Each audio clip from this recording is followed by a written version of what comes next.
It is a great day to be in Hollywood and honor the forgotten architect, Kenneth Spry.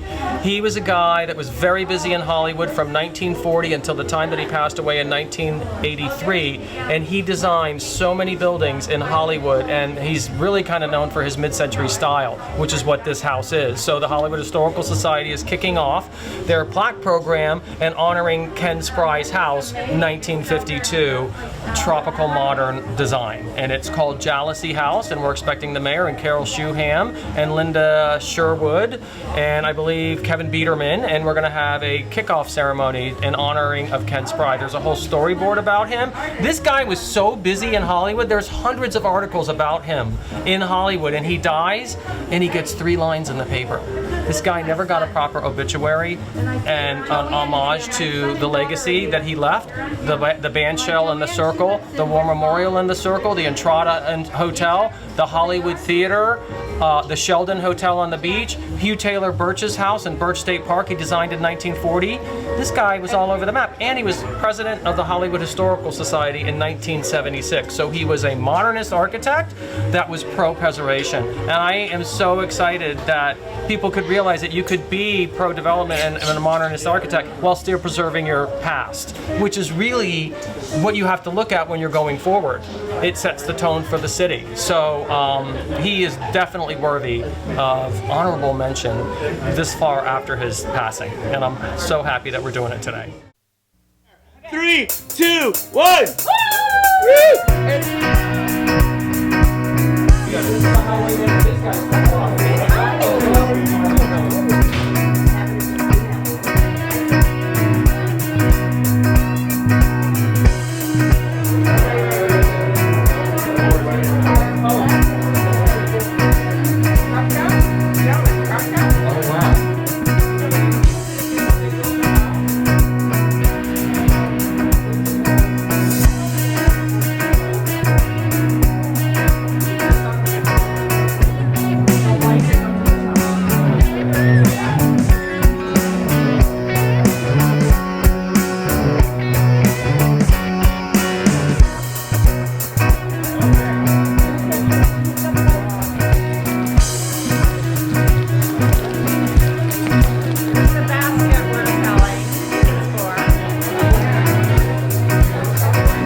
Architect of this house. He's passed away, but I have a feeling he had something to do with our little window of not clear, but at least it's not raining. I want to thank Mayor Josh Levy and Commissioner Shuham in the house. Thank you so much for taking time out and coming out to the Hollywood Historical inaugural kickoff of the plaque program. Yay. Our goal is to be a plague of plaques all over the city. A plague. So get ready. If you think COVID was something, we are on a roll. Because the plaque program started in 1983. That's how far back the Hollywood Historical Society started their plaque program, and it took a hiatus after the year 2000, except we partnered up with the CRA in 2015 and did a major plaquing program in our downtown, which is on the National Register of Historic Places. Most people still don't know our downtown is recognized nationally as being an intact business district. So we plaqued some 49 sites in the downtown alone.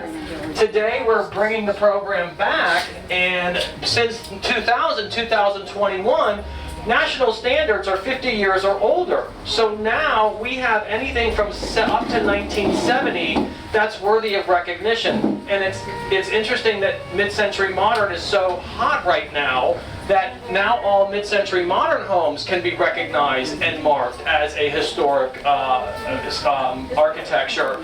And because all new buildings right now seem to be mid-century modern, we're just 50 years out of mid-century. And it's interesting that after the Spanish Mediterranean revival in the 20s, in the 80s and the 90s, everybody wanted Spanish Mediterranean because it was 50 years from the 20s. And now here we are 50 years later, and everybody is celebrating mid-century modern architecture. So we're starting that program, and we're very excited about it. And the criteria has to be certain architecture, has to be a noted architecture, a lot of original features, but it also be a structure that's associated with a person or event in the history of Hollywood. And a perfect example of that is there's a house called the Jones Home that was plaqued in 1990s, and it's on 17th Avenue around the corner. It's a two-story Plaque wood board home that is not significantly designed, it's just square, but it was built in 1927. Why it has a plaque is that house was built out of the wreckage of the 1926 storm. So after the 1926 storm, the people, whoever owned that house, salvaged all the wreckage from the lumber around and built that house. So it doesn't have to be architecturally significant, it has to tell a story. That house tells a story. And if you want to go by, I have a list of the plaques that we plaqued right here. You can drive by on your way home and look, you can see the plaque. It's just like the day they built the house. So there's been some conversation, is 50 years old enough? Well, if you were here in the 70s and 80s, you remember Barbara Capitan, I think her last name was, on South Beach. In 1976, she started championing the Art Deco hotels. And you know what people said? They're ugly, they're disgusting, there's wall units hanging out of them, it's a bunch of retirees down there, and we need to get rid of all of them. Do you know they were only 45 years old at that point? It was the forward thinking of people realizing the time to recognize stuff is not when it's gone, it's when it's still standing, and it's just getting on the cusp. I want to talk about the land that you're standing in right now. If you wind the clock back 100 years, you're going to be standing in Dania tomato farms. This entire area was known for Dania tomato farmers, named after the Danish people that settled Dania in 1904, which was part of Dade County. Broward County didn't come into existence until 1915. So when Joseph Young got here, he had to start buying the land from the Danish tomato farmers, and the Hollywood Country Club was purchased off of a Dania tomato farmer. Dania tomatoes were world famous. They shipped them all over the country because the railroad was right here, and they had packing houses all over Dania. It was their claim to fame. And so much so that they had a Dania Tomato Festival every year, and each year some lucky girl from Dania was crowned the tomato queen. And then they had a tomato fight. They trucked in all these rotten tomatoes and threw them at each other. The Danes, you can't take the baking out of the Danes, apparently. I mean, they just, they know how to have a good time. So, I want to talk, also, north of Johnson Street was really not part of Hollywood. Joseph Young had Johnson to Washington, so this part of Hollywood was being developed by other developers. This was known as St. James Park. So when the city incorporated in 1925, it got swallowed up in the incorporation sometime. We're really not even sure when this became part of Hollywood, but the original map, which I have somewhere, shows that Hollywood stops north of Johnson Street. That's the original map, and I have a little thing where, and I found the original survey of my street. Since this wasn't Grant Street then, it was called Royal Palm Boulevard. Oh, wow. I do too, and I'm sure Grant did something awful that we don't know about, and I'm going to find out what it is because I think Royal Palm is going to increase my value. And there was supposed to be a median in the street, and I've always wondered since I moved here, if you stop at this stop sign, the road does not line up. Right. There's a distinct jog, and I thought, what the hell? What surveyor screwed up here? It's because it's supposed to be wide, like 17th, and this shows a median in the middle, which I'm assuming they were going to plant royal palm trees. So that's a little interesting. There's another course for you to take. Exactly. I'm not really going to do that, by the way. It's too much work. But maybe Lori can help me. I want to talk about Ken Spry now. Ken Spry This guy was so active, I was blown away. When I started researching the architect of my home, there are literally hundreds of articles about Ken Spry in the newspaper, from the Fort Lauderdale News to the Miami Herald. He came here in the 30s, and he got a job at an architectural firm in Fort Lauderdale. One of his first jobs was designing the house for Hugh Taylor Birch of Birch State Park. The house is still standing. It was his personal home. He lived with his former son-in-law and new wife, Evelyn Bartlett, at the Bonnet House, and he decided, I can't live with these two newlyweds anymore, and he could design, Ken Spry designed his home. Ken Spry comes to Hollywood, loves it. Who doesn't love Hollywood? Decides to live here and starts getting extremely involved in the community. He did the old band shell in the Hollywood Circle, which kind of reminds me of the Hollywood Bowl in California. He designed the War Memorial behind the band shell. He designed the Entrada Hotel, which when that thing was built, it was gigantic. It was like something that people were talking about. It was the largest hotel on Federal Highway, all up and down Federal Highway. He designed several homes, the Sheldon Hotel on the beach, the Hollywood Theater on Washington and 26th, and he was also involved in the Hollywood Theater. The Hollywood Theater was a civic theater, and in the 30s it was shut down because of the war, in the late 30s, because the war started in the early 40s. And after the war, after Ken Spry was here, he got the theater group together, raised money, organized it, and got the city to donate the land on 26th Avenue and Washington Street, where he designed and helped. Everybody helped build this theater. It was a community effort. And the other interesting thing about the theater, it was a civic theater. There weren't professional actors.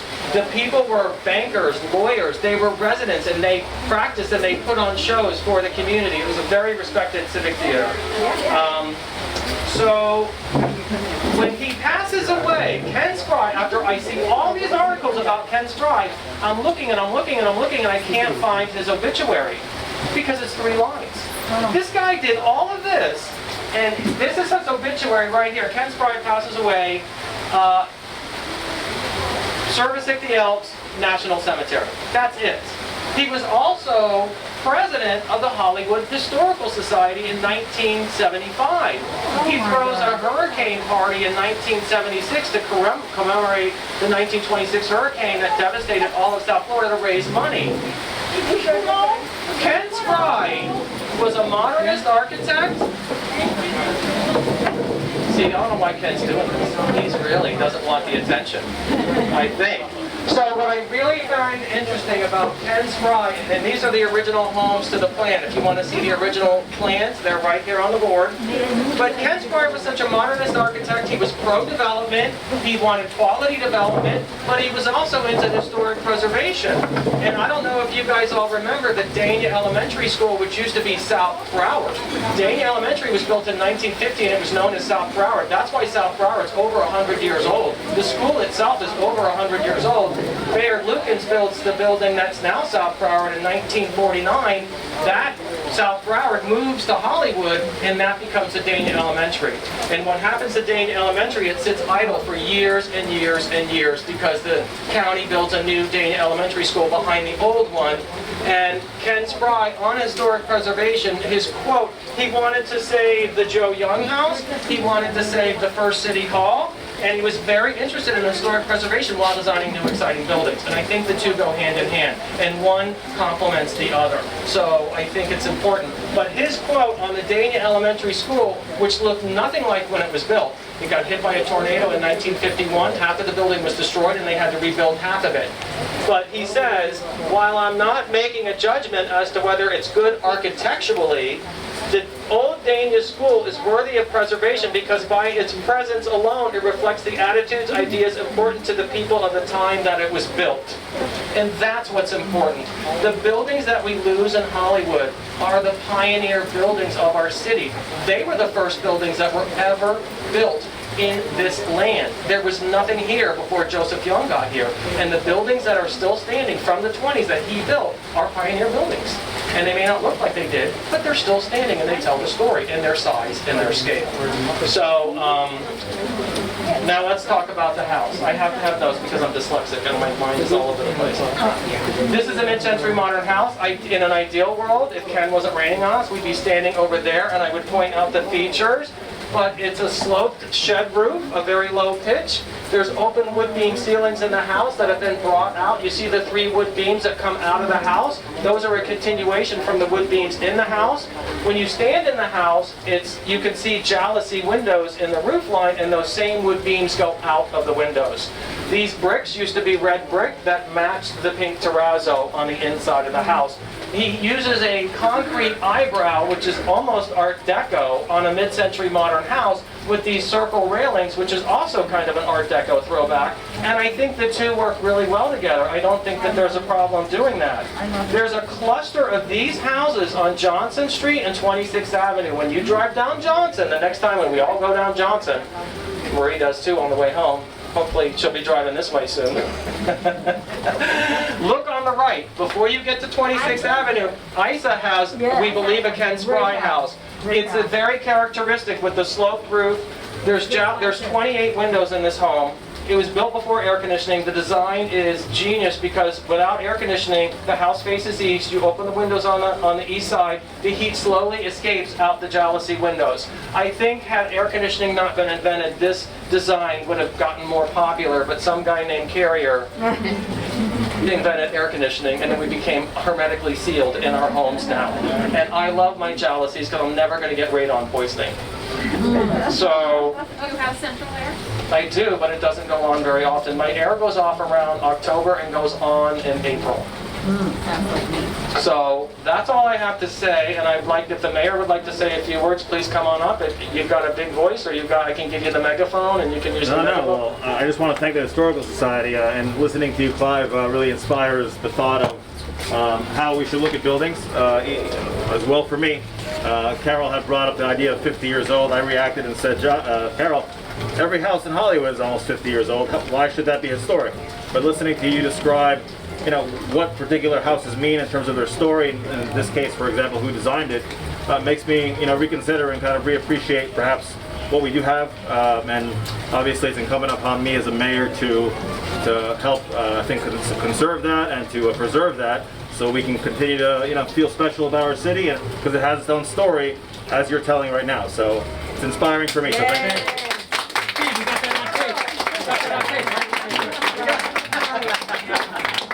And Carol, our person of honor who is going to unveil the plaque for us. Wow. That's right. I didn't know that was my job. That is your job. Thank you, Clive, and thank the Historical Society. I think without you guys, this stuff would be lost. It takes a shepherd, and that's what you have done, and Karen before you, and there's so much to be preserved. We're so fortunate to have all of this, but I think that it goes without saying, in light of recent events, that a plaque is not enough. A plaque is not enough. Yes. A plaque is lovely to tell all of us who already are interested that that building is old and when it was built. But for the purposes of protection in the future, you need to do more. And we've talked about taking each of these buildings individually and getting a certification through the Historic Preservation Board or at a state level. More needs to be done to save these buildings. So great for starting with the plaques, but I think it's a starting point. And I'm so proud that you're reinvigorating all of this. And it really is because of your enthusiasm and the enthusiasm of the society that we will have these buildings, hopefully in perpetuity. A couple things I wanted to say.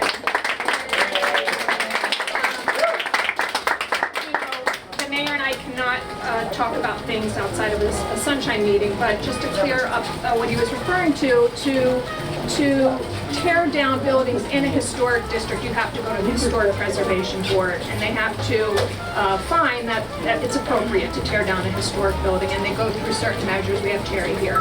And my thought was that outside of historic preservation areas within the city, we have a lot of old buildings, and that somehow we need to protect those buildings too. So the idea is to go back, hopefully 50 years. Right now we have our staff looking into 75 years, which I don't think is enough, to be able to go back and have some sort of a catch to prevent demolition of a building without going through the historic preservation board. So that's kind of the idea there. Yeah, good. Yes, And absolutely. I wanted to also commend the mayor because he's been working really hard to bring bike transportation through the city. Yeah. One of the ideas, and I don't know if it was yours, Mayor, but maybe You mentioned it. If that was actually your idea, although you mentioned it. Stop, it was your idea. Everybody's so friendly. Whoever made the idea was a great idea. So play about it. Why did we post this on the I think it was Clive, when you were doing Leadership Hollywood, that you put together the walking Yes. tour. So it's the same idea, and with Josh's push to get bike transportation throughout our city, to add a historic bicycle tour to that. Now, we're all nodding and saying that's great, but that does mean bikes coming through our community. But I think, as the Lakes community, we would welcome that in exchange for having more people vested in preserving our history here. There's a lot of exciting things going on in Hollywood, and again, but for you guys, we wouldn't be here. So thank you so much, and thank you so much for. Now, before we go forward, I want to mention Maureen Schechter. Her father, Aaron Schechter, built the Entrada Hotel. Now, why don't you tell the story of how your father came to own the Entrada when it was new? That's funny. Yeah. So my dad was building homes in Hollywood. He didn't build a lot of them, a few of them. He didn't do very well. But he was asked to, at the time, he was asked to build this hotel. And so he built the hotel, and in the building, the owners, the two owners, said, "We can't afford to pay you for this. What? But we'll make you an owner." So he became, not because he wanted to own a hotel, Oh my God. he became an owner in this hotel, and every Tuesday night, I believe it was, he had to spend the night at the hotel to relieve the people who were managing it. And we used to occasionally spend the night at the hotel with my parents, but he usually did it alone. But also on weekends, if the honeymoon suite wasn't rented, it had a big giant round bed in it, and me and my cousin and my sister used to spend the night, eating candy and watching TV on the giant The fact that that hotel had a honeymoon suite is just... There was a big red. It was a beautiful hotel. There was a matador out front and a porte cochere that you pulled up in. It is like the Vagabond in Miami. And when I go to the Vagabond, I'm like, why can't we do that to the Entrada? I want to have this at the Entrada. Doing it over again now, so. One more thing I just want to say about it. That front area now, which has all those little squares of colors and stuff, it was all glass. And there was a piano bar in there. And there were people, every night there was a guy playing the piano, and people would stand around the piano and they would sing. But it was all glass, so it really was beautiful when it was glass. And when they painted it over, it was kind of like, they painted the brick.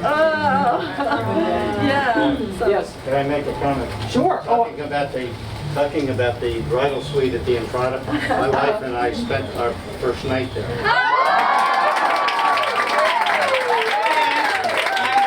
I'm sorry, I forgot.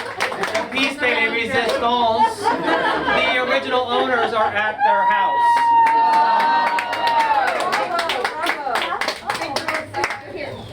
Jackie and Ann, they grew up in this house. Oh my God. And Joanne, and the grandchildren. So without further ado, Carol, would you like to unveil the plaque?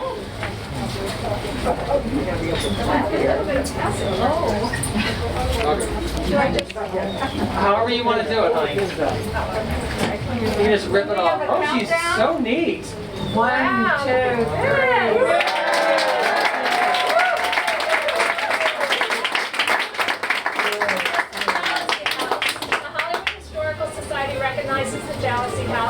As an exemplary mid-century modern design built in 1952. Architect Kenneth J. Spry presented in 2020. Well, almost. I like the sound of 2020, that's why I said 2020. So, we have Manhattans and meatballs, and champagne, and pigs in a blanket, and pimento sandwiches around the corner.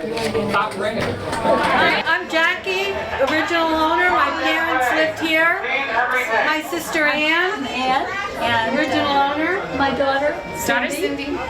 And my daughter Joanne. This was my parents' room. The next room over was my bedroom, and the first bedroom was my sister's. We had a Easter egg hunts in the yard. yes, definitely. We had a lot of fun here, a lot of parties. My mother was a wonderful cook, and she liked as many people as could fit in the dining room, and she was always cooking great meals. And she loved plants. She was always the putting garden. plants all around in the garden. Michael and Clive have made it even better. It's beautiful. It's beautiful. Thank you for restoring it, guys. It's gorgeous. If you'd like to get a plaque on your property, the criteria is 50 years or older. That brings us to 1970. A lot of people don't realize that 1970s construction is now worthy of historic recognition. So if you're interested, just contact the Hollywood Historical Society and we can give you an application that you can fill out, and we'll review the application. There's certain criteria that have to be met. It has to be unique architecture, have a lot of original features, be associated with an important event or person in the history of Hollywood. So it's not just architecture, it's also what happened in the house, who lived at the house, what it meant to the history. So there's a lot of different criteria. But we'd be more than happy to talk to anybody that's interested in having a plaque put on their house. It's a very important program. So if somebody gets a plaque on their house, does that mean they cannot make any reservations? Absolutely not. Or what does it mean? Having a plaque on your house is a recognition that it's a historical structure and it's got a story to tell. It places no restrictions on the property. Only the city can do that. The Historical Society doesn't make ordinances. We celebrate history. So we recognize history and we document it. It places no restriction whatsoever on the homeowner at all. And that is a big fear of people. I don't want to do that, I can't do it. Only the city can restrict you, not the Historical Society.